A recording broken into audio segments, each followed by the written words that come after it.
Καλησπέρα. Για τους φίλους που τους αρέσουν και οι βολές, όπως επίσης τους αρέσουν και τα μακριά παράμαλα, ιδίως για αυτούς που ψαρεύουν τσιπούρες και άλλα ψάρια, αλλά ένα παραπάνω για τις τσιπούρες, οι οποίες είναι πιο πονηρό ψάρι. Θα σας δείξω μια αρματοσιά την οποία χρησιμοποιώ, με αποτέλεσμα να μπορώ να πετάξω και μεγάλο μολύβι και πολύ μακρύ παράμαλο. Δηλαδή όταν λέω μακρύ εννοώ δηλαδή ένα 20, 1,5, 2 μέτρα μέχρι και 2,5 μέτρα μπορώ να πετάξω. Λοιπόν, θα ξεκινήσουμε από τη μάνα της αρματοσιάς μας. Ανάλογα το μολύβι που δουλεύετε, θα βάλετε και την αντίστοιχη μάνα. Στην προκειμένη περίπτωση αυτή είναι 0,50, έτσι. Αν μπορούμε να βρούμε αόρατη 0,50 θα ήταν πολύ καλύτερο. Μια οριά.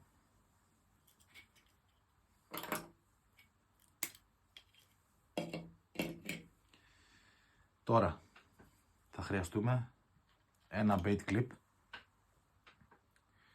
Μπορείτε να δουλέψετε πάρα πολλά bait clip, υπάρχουν στην αγορά. Βέβαια τα καλύτερα δεν υπάρχουν στην Ελλάδα. Υπάρχουν στην Αγγλία συγκεκριμένα, τα οποία και εγώ δυσκολεύομαι να τα προμηθευτώ. Οπότε μπορείτε να ψωνίσετε bait clip από την αγορά και από την Κίνα, δηλαδή μπορείτε να πάρετε οικονομικά, όπως είναι και αυτό εδώ πέρα. 50 κομμάτια, ας πούμε, 2-3 ευρώ. Λοιπόν, πάμε τώρα.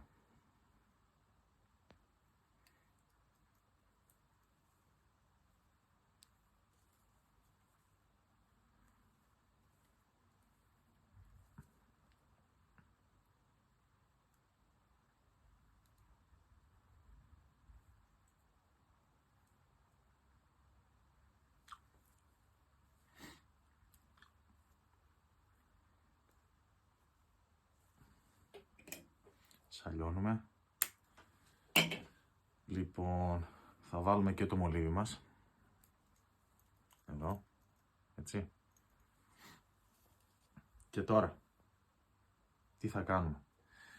Υπάρχουν έτοιμα αξεσουάρ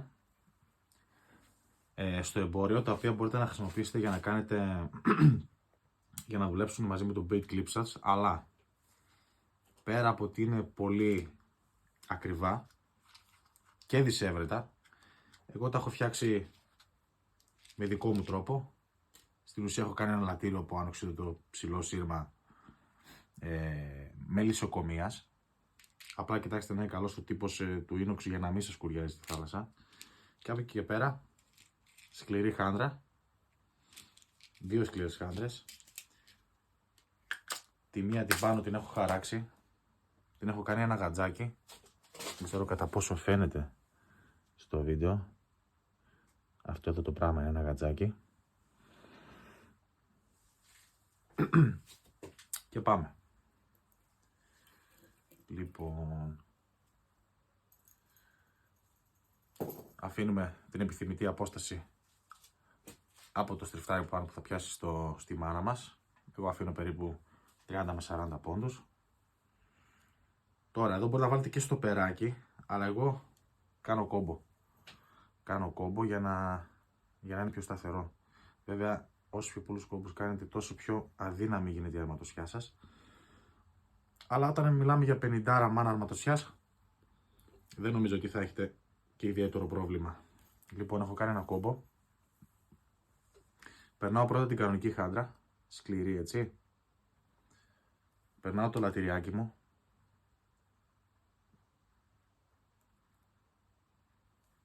Και περνάω και τη χάντρα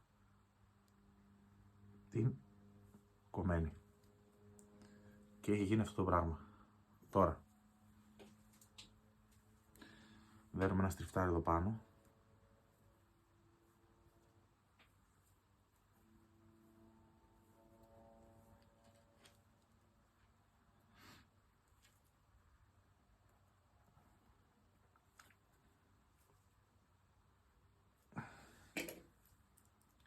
Κόβουμε.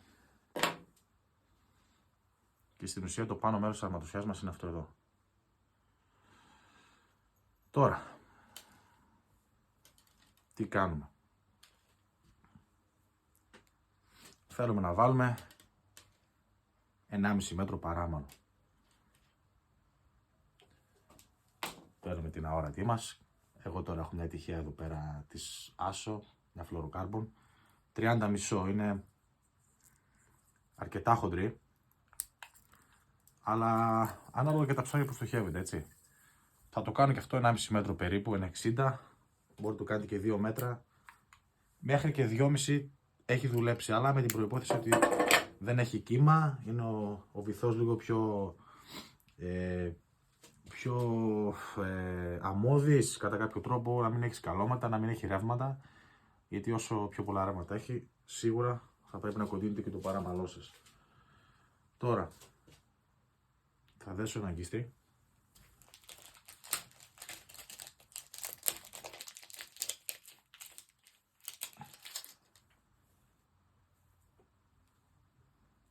Λοιπόν, θα δέσω ένα αγκίστρι.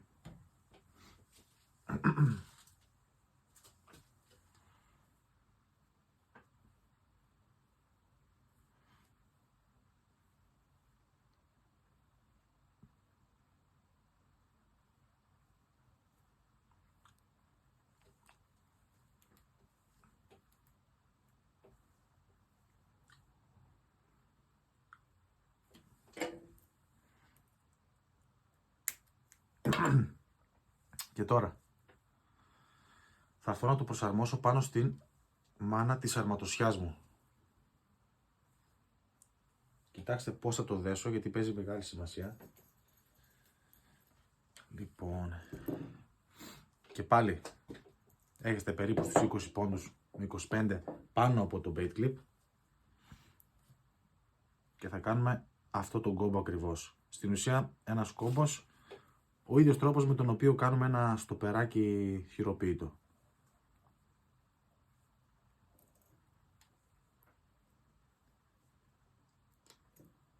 Εγώ το περνάω 5 φορές, σαλιώνουμε καλά.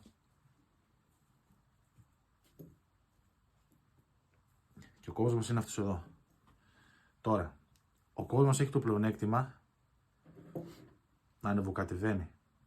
Γιατί το θέλουμε αυτό? Το θέλουμε αυτό για να μπορέσουμε να ευθυγραμμίσουμε την αρματοσιά μας, δηλαδή το αγκίστρι να έρθει να μπορεί να πιάνει εδώ πάνω και να είναι τεντωμένο. Λοιπόν, πάμε τώρα εδώ.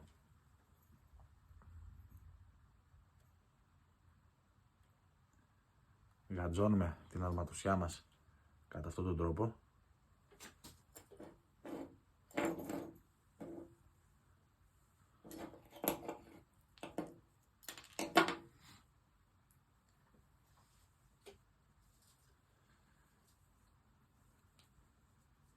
Αν δεν υπάρχει βάση αρματοσιάς, αυτά παθαίνεις. Λοιπόν, κατά αυτόν τον τρόπο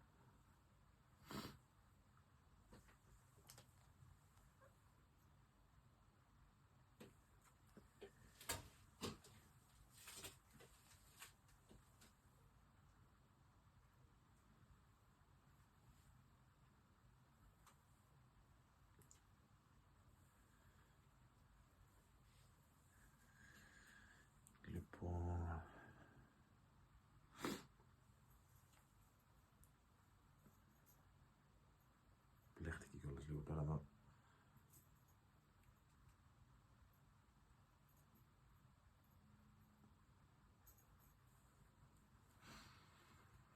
Ωραία.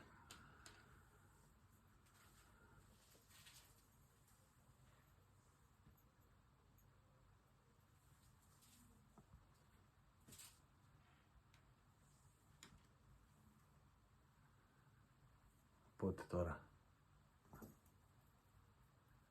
φέρουμε αυτό στο κόμπο του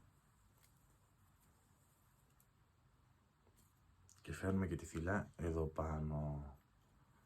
Τώρα το αγκίστρι μας δεν έρχεται να πιάσει το bait clip. Αυτό τι σημαίνει? Σημαίνει ότι ανεβάζουμε από εδώ πέρα το παράμολο πιο πάνω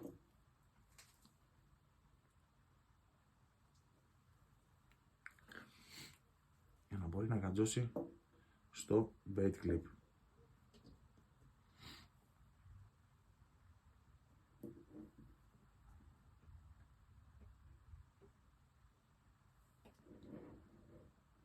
Θέλει ακόμα λίγο.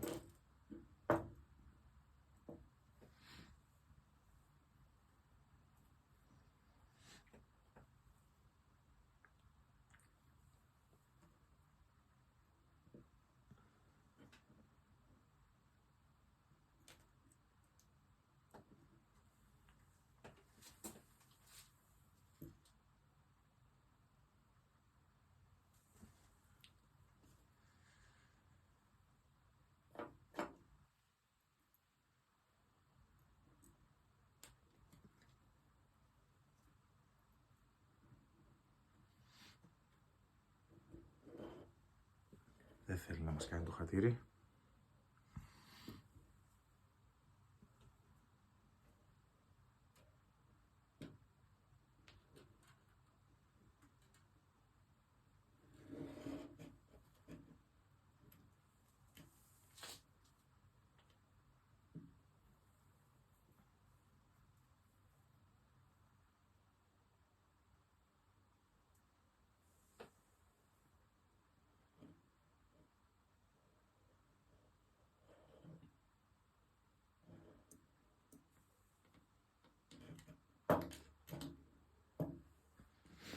Λοιπόν, είμαστε σχεδόν έτοιμοι.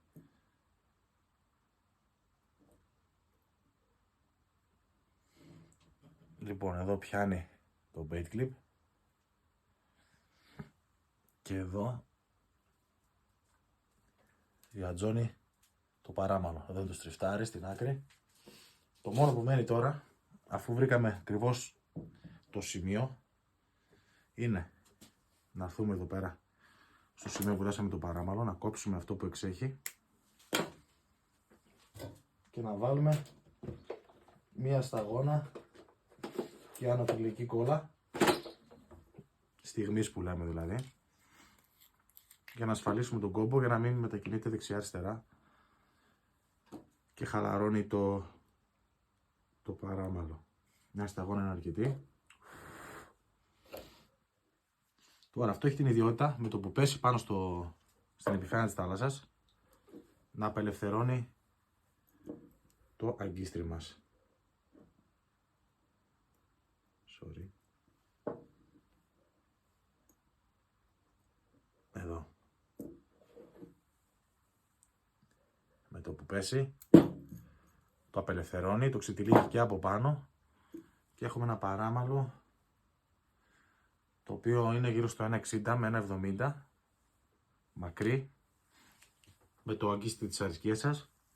Εγώ το χρησιμοποιώ συνήθως όταν θέλω να ρίξω μανάκια ολόκληρα ή δεύτερα, τρίτα, ακόμα και μονοδόλια ή και ψαροδόλια, διότι μου επιτρέπει να ρίχνω βαριά δολώματα με πολύ μεγάλη ευκολία, χωρίς να τα διαλύω στον αέρα. Γιατί έχει το καλό το ότι το βάρος στην αρματοσιά, πέρα από την πετονιά δεν τυλίγεται γύρω το παράμαλο, το βάρος και του μολυβιού και του δολώματος που θα χρησιμοποιήσουμε είναι κοντά. Δεν είναι πάνω όπως είναι με τα υπόλοιπα bait clip.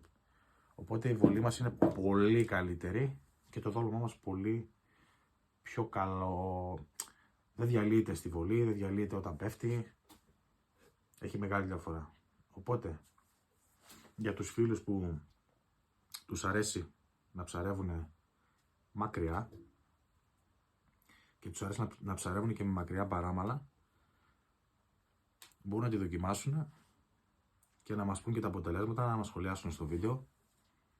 Μπορούμε να δείξουμε και άλλες αρματοσιές, διπλάρια, ακόμα και μηχανισμούς τους οποίους μπορούμε να φτιάξουμε μόνοι μας και να γλιτώσουμε αρκετά λεφτά, γιατί καλώς ή κακώς καλά τα δείχνουν οι Ιταλοί στα βίντεο, αλλά οι Ιταλοί βγάζουν και 4-5 το μήνα μισθό.